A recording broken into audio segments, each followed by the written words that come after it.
कक्षा 12 की केमिस्ट्री की क्लास में आप सभी का स्वागत है। पहला क्वेश्चन कहता है हिमांक का अवनमन सीधा समानुपाती होता है। तो हिमांक का अवनमन जो होता है किस चीज़ के सीधे सीधे समानुपाती होता है। तो इसका सही जवाब सी ऑप्शन में है, विलयन की मोललता के। तो विलयन की मोललता के सीधे समानुपाती होता है। ठीक है। राउल्ट के नियम के अनुसार किसी विलयन के हिमांक में अवनमन डेल्टा टीएफ विलयन की मोललता के समानुपाती होता है। ये क्वेश्चन 2019 में पूछा गया था यूपी बोर्ड में, आगे भी आने की संभावना है। अगला क्वेश्चन कहता है अवाष्पशील विलय पदार्थ के वाष्पशील विलायक विलायक क्या कहा गया है। अवाष्पशील विलय पदार्थ के वाष्प दाब के आपेक्षिक अवनमन की सहायता से मोलर द्रव्यमान ज्ञात करने का सही सूत्र कौन सा होता है। तो डी विकल्प में दे रखा है। तो इसमें कहा गया है राउल्ट के नियम के अनुसार वाष्प दाब के आपेक्षिक नियम जो होता है ना इसके बराबर होता है। तो बार बार दोस्तों राउल्ट नियम यूज हो रहा है, तो एक बार हम लोग राउल्ट का नियम ही देख लेते हैं। तो क्या होता है राउल्ट के नियम के अनुसार कौन कौन सी चीज़ें आती हैं। ठीक है। तो क्या हम लोग लिखते हैं राउल्ट के नियम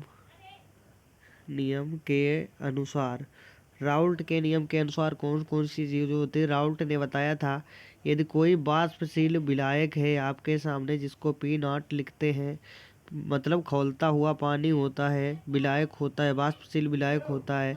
कोई अवाष्पशील, जब इसमें हम कोई अवाष्पशील विलय मिला देते हैं जैसे कि पी मिला दिया और इसमें जो कमी आ जाती है इसके अपॉन में पी नॉट होता है। तो ये पी नॉट होता है अपॉन में ये किसके बराबर हो जाता है, ये एक्स बी के बराबर हो जाता है। जब इस एक्स बी को तोड़ोगे तो कौन कौन सी चीज़ें निकल के आती है। इस एक्स बी को तोड़ने पर निकल के आता है N upon N1 plus N2। जब इस N1 और N2 को तोड़ते हो तो आपके सामने कौन सी चीज़ एक अलग से चीज़ निकल के आ जाती है। वो क्या होती है, इस N को इन बराबर होता है मोलों की संख्या W/M। तो इस N के लिए क्या हो गया W/M। ठीक है। अपॉन और फिर इस N के लिए भी क्या हो गया W/M प्लस W/M। तो इतनी चीज़ें जैसे निकल के आती है तो फाइनली सूत्र कौन सा बनता है, P not minus P upon में पी नॉट। अब ठीक है WM और गुणे में आता है गुणे में क्या आता है M/W। तो राउल्ट के नियम के अनुसार ये सूत्र आपके सामने निकल के आ जाता है। तो ऑप्शन कौन सा सही है इसमें, तो यहाँ पे डी ऑप्शन में सही बिल्कुल दे रखा है। तो ठीक है, चलिए देखते हैं अगले क्वेश्चन की तरफ क्या कहता है। सबसे अधिक परासरण दाब निम्न के 10% जलीय विलयन का होगा, तो किसका होगा। ठीक है। तो डी ऑप्शन में रहेगा पोटेशियम सल्फेट। तो पोटेशियम सल्फेट पूर्णतया आयनित होता है, अतः इसके विलयन का परासरण दाब सबसे अधिक होगा। तो चलिए देखते हैं अगले प्रश्न की ओर। अगला क्वेश्चन कहता है किस सूत्र द्वारा, ऐसा कौन सा सूत्र है जिसके द्वारा क्या किया जा रहा है, ऐसा कौन सा सूत्र है जिसके द्वारा मोलल उन्नयन स्थिरांक केबी की गणना की जा सकती है। तो इसका सही जवाब ए ऑप्शन में दे रखा है, तो आप लोगों को ए टिक करना है। तो इसी क्वेश्चन के ऊपर क्या होता है, ये सूत्र बन जाता है। तो डेल्टा टीबी बराबर होता है 1000 केबी गुणे विलायक। ठीक है। तो ये सूत्र आपके सामने बनता है, यदि केबी निकालना है तो नीचे वाला सूत्र इसी सूत्र की सहायता से बनता है। यहाँ पे जो केबी निकालने के लिए एक न्यूमेरिकल भी हमने ले रखा है, इसको पढ़िए और निकाल लीजिए। कहा गया है 25 ग्राम विलाय 25 ग्राम कौन सी चीज़ ले रखी है, इसको साइड में करते हैं उसके बाद लगाते हैं। ठीक है। तो ठीक है, साइड में हो जाए भाई। तो ठीक है, हमने इसको साइड में कर लिया और वाइट कलर। ठीक है। तो 25 ग्राम विलायक में, तो यहाँ पे विलायक का कितना हो गया 25 ग्राम विलायक में 0.5 ग्राम विलय पदार्थ जिसका अणुभार 100 है, मिलाने पर क्वथनांक में 1 की वृद्धि हो जाती है। मोलल क्वथनांक स्थिरांक ज्ञात कीजिए। तो हमें केबी का मान निकालना है। तो किस तरीके से निकालने के, डेल्टा टीबी का मतलब होता है 1 के की वृद्धि होती है, नीचे दिख रखा है ना।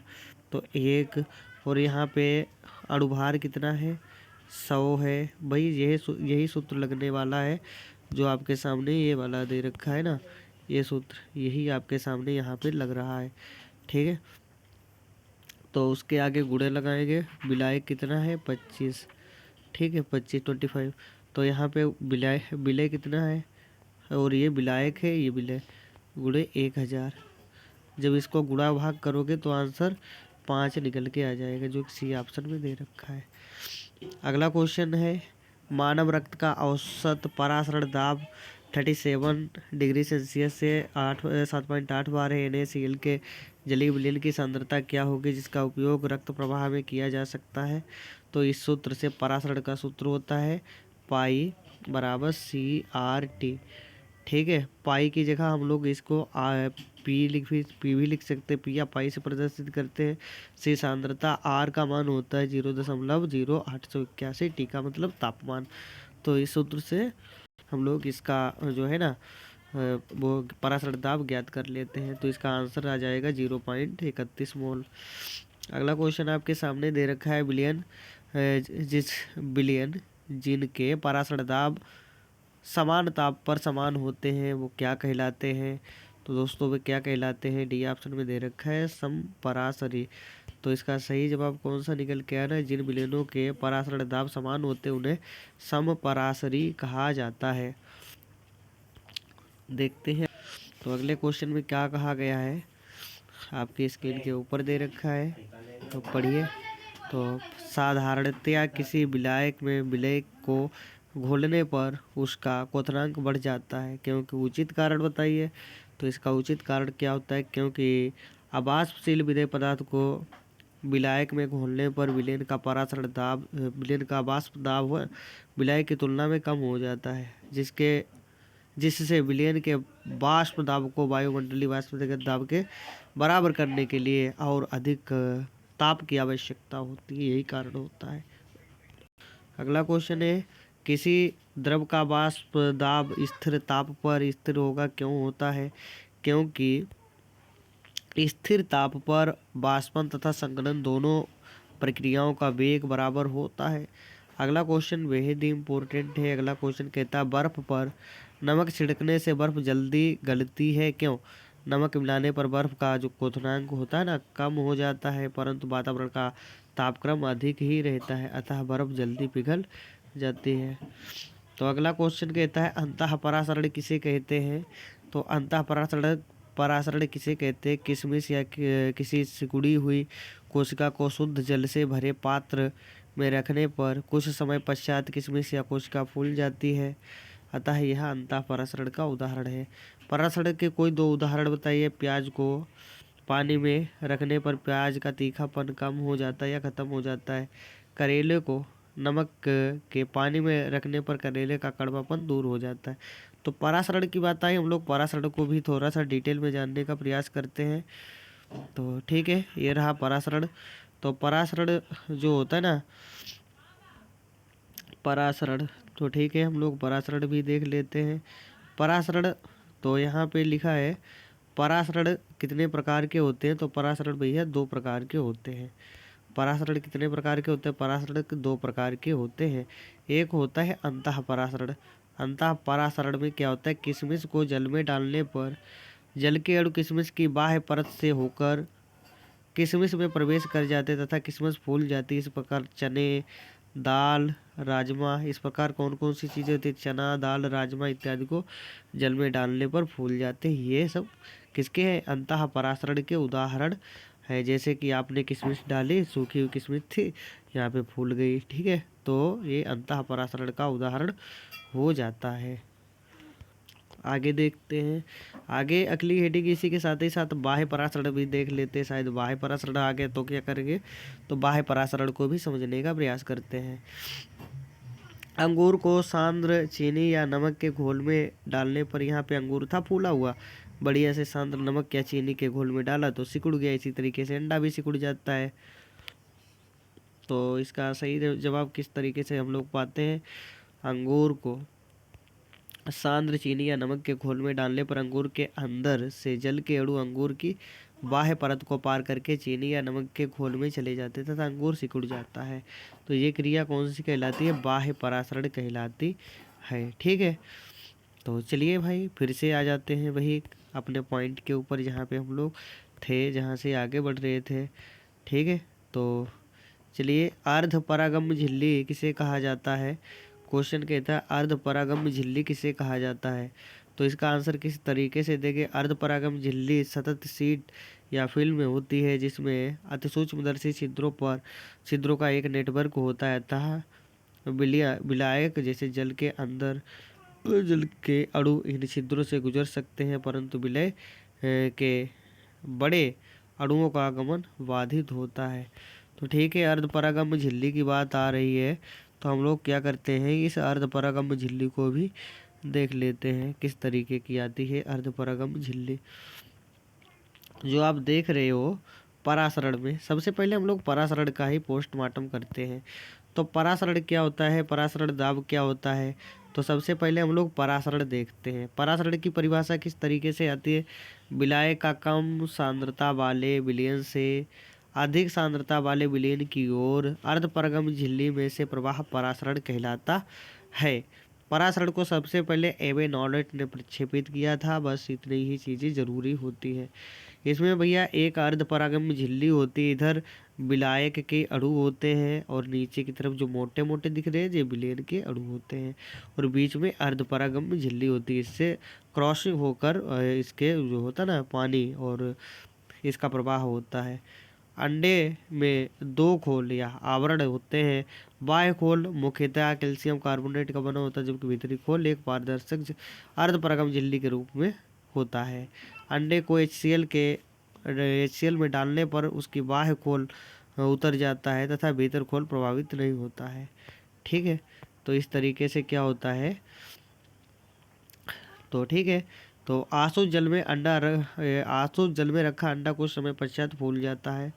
इसका कारण यह है कि अंडे के भीतर सांद्रता अधिक है तथा बाह्य शुद्ध विलायक है, अतः जल के अणु अंडे के भीतर प्रवेश कर जाते हैं तथा अंडा फूल जाता है। इस तरीके से इसका कुछ एग्जाम्पल्स आता है।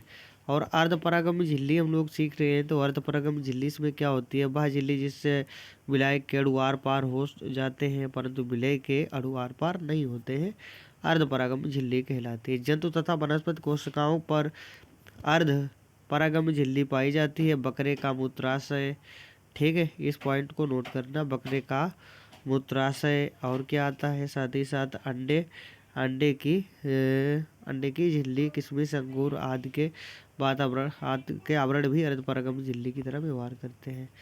तो आगे क्या आता है? फिनाइल की परत तथा जल और कैल्शियम नाइट्रेट विलयन के मध्य होने पर अर्धपरागम झिल्ली का कार्य करती है। यह कैल्शियम नाइट्रेट को पार नहीं होने देती थी क्योंकि कैल्शियम नाइट्रेट फिनाइल में अविलय है, जबकि जल को पार होने देती है क्योंकि फिनाइल जल में अविलय होता है। तो हमने ये तो सीख ही लिया इसके परासरण के कितने प्रकार होते हैं। आगे हम लोग एक हेडिंग और देख लेते हैं, परासरण एवं विसरण में क्या अंतर है। तो आपको एक तरफ डालना है परासरण, दूसरी तरफ डालना है विसरण। तो परासरण में लिखना है, क्या चीज़ लिखोगे परासरण में? तो परासरण में आपको लिखना है, परासरण में अणु का कम सांद्रण वाले विलयन से अधिक सांद्रण वाले विलयन की ओर गति करते हैं। तो विसरण में क्या लिखोगे? विसरण में अणु अधिक सांद्रण वाले विलयन से कम सांद्रण वाले विलयन की ओर गति करते हैं। इसी तरीके से परासरण में लिखोगे, परासरण में विलायक के अणुओं का बहाव अर्धपरागम झिल्ली द्वारा होता है और विसरण में अर्धपरागम झिल्ली की कोई भूमिका नहीं होती है। आगे इसमें आता है, इसमें केवल विलायक के अणुओं का प्रवाह कम सांद्रता वाले विलयन से अधिक सांद्रता वाले विलयन की ओर होता है, जबकि विसरण में क्या होता है, इसमें विलायक एवं विलय दोनों का प्रवाह अधिकतम सांद्रता वाले विलयन से कम सांद्रता वाले की ओर होता है। आगे देखते हैं, परासरण केवल विलयनों में होता है, जबकि विसरण जो होता है ना, द्रवों, विलयनों, गैसों सभी में हो सकता है। परासरण में क्या होता है, परासरण को विलयन पर अतिरिक्त दाब डालकर रोका जा सकता है और विसरण को ना तो रोका जा सकता और ना ही विपरीत किया जा सकता है। तो कुछ इस तरीके की चीज़ें आपके सामने थी, वो हमने चर्चा के तौर पर आपको सिखाने का प्रयास किया है दोस्तों। तो ठीक है, आगे चलते हैं, आगे देखते हैं कौन सी चीज़ें छूटी हुई हैं, तो उनके ऊपर भी चर्चा करने का प्रयास करते हैं। तो हम लोग देखते हैं हिमांक। हिमांक में अवनमन क्या होता है, इसको किस तरीके से हम लोग देखते हैं।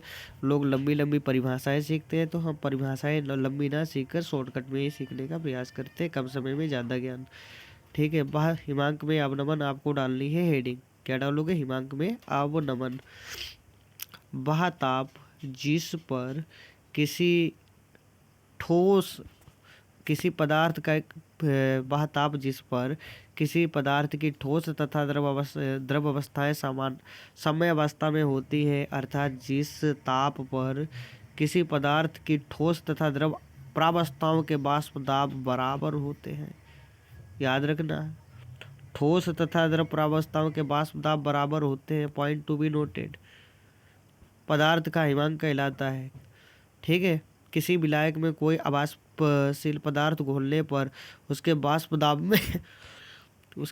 दाब में कमी आ जाती है, जिसके कारण विलयन की द्रव तथा ठोस अवस्थाओं के वाष्प दाब कम हो जाता है।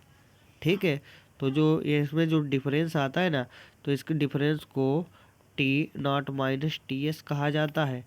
और राउल्ट बाबा ने बताया था, राउल्ट ने क्या बताया था, जो यहाँ पे टी, यहाँ पे P0 था माइनस P। ठीक है, P0 ये मोल प्रभाज के बराबर होता है, XB के बराबर होता है। तो यहाँ से मोलों की संख्या फाइंड करने के बाद सूत्र आपके सामने क्या निकल के आता है। यहाँ पे मेन चीज़ तो सूत्र की होती है। सूत्र निकल के आता है डेल्टा TF बराबर 1000 गुणे KF। और यहाँ पे ये W है, विलय का काम करता है, ये विलायक का, ये द्रव्यमान का काम करता है। ठीक है, तो इस तरीके से इसका कुछ सूत्र भी बन जाता है।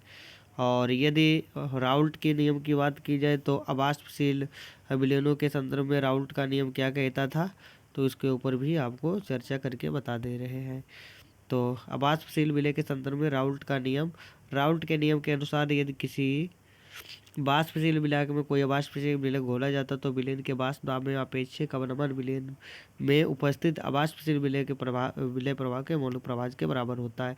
तो ये भैया मोल प्रभाज का सूत्र हमने अभी अभी आपको समझाया था, जो किस तरीके से था। तो राउल्ट बाबा ने हमें क्या बताया था, राउल्ट बाबा ने बताया था, जब कोई दहकती हुई चीज़ होती, खौलती चीज़ होती, उसमें कोई अवाष्पशील पदार्थ मिलाया जाता तो कमी आती है। तो ये कमी होती है XB के बराबर होती है। और जब हम इस XB को तोड़ते हैं, तो हमारे सामने क्या निकल के आता है, N1 प्लस N2 निकल के आता है। और एक ये किसके बराबर होता है, एक N जो होता है विलय बटे द्रव्यमान के बराबर होता है। तो यहाँ से फाइनली सूत्र क्या बनेगा, P0 माइनस P0 अपॉन में, और एक N को तोड़ोगे तो क्या आएगा, W बटा M। ठीक है, फिर इसी को तोड़ोगे तो W बटा M प्लस इसको तोड़ोगे तो W बटा M। ठीक है, तो यहाँ से फाइनली सूत्र इनका बन जाता है P0 minus P0 equal to W बटा M गुणे M बटा W। कुछ इस तरीके का सूत्र निकल के आ जाता है, और यहीं से इस सूत्र की भी स्थापना होती है और आपके सामने देखने को मिल जाता है ये वाला सूत्र। ठीक है, तो चलिए भाई देखते हैं, तो ये सूत्र कहाँ से बनता है, किस तरीके से बनता है, आपको सारी जानकारी बता दी। तो चलिए भाई देखते हैं आगे। इसके ऊपर एक सूत्र दे रखा है, इसको लगाइए और न्यूमेरिकल, तो आप लोग न्यूमेरिकल कर सकते हैं रोक कर। और आज की वीडियो पसंद आई हो तो इसे लाइक शेयर सब्सक्राइब ज़रूर करें। मिलते हैं कल।